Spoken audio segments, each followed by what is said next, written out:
uint64 is one of the two data types that the AVM supports. To use uint64 type in your contract, you need to import it from the AlgoPy module like this. uint64 type is the most efficient type to use for any number operation as it is directly supported by the AVM. So, whenever possible, use uint64. uint64 supports all the same operators as int, which is the default number type on Python, except for division with a single slash.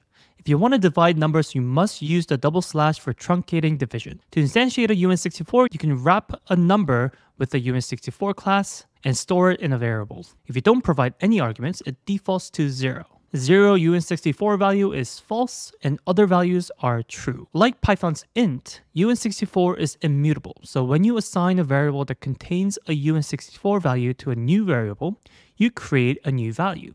So for example, let's assign the num variable to a variable named 1. If you add 1 to the variable num, variable 1 will still have the value 1, and the variable num will now have a value of 2. Also note that once you have a variable of type uint64, you don't need to wrap numbers with the uint64 class like this example. So you can simply do number operations like this. I'll leave a link in the description for more uint64 code examples.